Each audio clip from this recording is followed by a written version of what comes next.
உணவு தேவை சம்பந்தமான அற்புதங்கள். ஆண்டவராகிய இயேசு கிறிஸ்து இந்த உலகத்தில் வாழ்ந்தபோது உணவு மற்றும் தேவை சம்பந்தமான அநேக அற்புதங்களை செய்திருந்தார். அதனுடைய பட்டியலை தான் இன்றைக்கு நாம் பார்க்க போகின்றோம். ஆண்டவராகிய இயேசு கிறிஸ்து 5 அப்பம் 2 மீனை கொண்டு 5000 புருஷர்களுக்கு, அதாவது 5000 குடும்பங்களுக்கு போஷித்தார் என்று வேதாகமம் பதிவு செய்து வைத்திருக்கிறது. அது மட்டுமல்ல, 7 அப்பங்கள் சில சிறு மீன்களை கொண்டு 4000 புருஷர்களுக்கு 4000 குடும்பங்களுக்கு போஷித்தார் என்று வேதம் பதிவு செய்து வைத்திருக்கிறது. இது மட்டுமா என்றால் இல்லை, இன்னும் பல அற்புதங்கள் இருக்கிறது.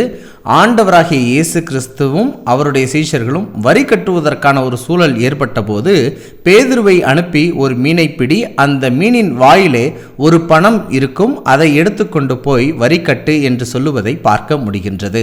இது மட்டுமல்ல, ஆண்டவராகிய இயேசு கிறிஸ்து தன்னுடைய சீஷர்கள் தங்களுடைய தேவையின் நேரத்தில் இருக்கும்போது அவர்களை வலையை ஆழத்தில் போடுங்கள், பகலில் போடுங்கள் என்று சொல்லும்போது வலை கிழியத்தக்கதான மீன்கள் கிடைத்திருப்பதை பார்க்கலாம். இது ஒருமுறை நடந்த நிகழ்வு அல்ல. இயேசு உயிர்த்தெழுந்த பிற்பாடும் அவர்கள் மீன்பிடிக்க கடலுக்கு சென்றபோது நீங்கள் வலையை வலது பக்கமாக போடுங்கள் என்று சொன்னார். அப்பொழுதும் வலை நிரம்பத்தக்கதான மீன்கள் கிடைத்திருப்பதை பார்க்க முடிந்தது. இப்படியாக இயேசு நம் வாழ்க்கையின் உணவின் மீது, தேவையின் மீது, அத்தியாவசியத்தின் மீது அற்புதங்களை செய்ய வல்லவராய் இருக்கிறார். அவரை நாம் நிச்சயமாக நம்பலாம் என்று வேதாகமம் வலியுறுத்துகிறது.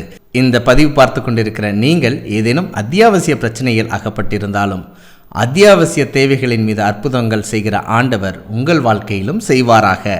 பகிர்வோம் இயேசுவை. என்றும் அன்புடன் பைபிள் ஸ்கூல்.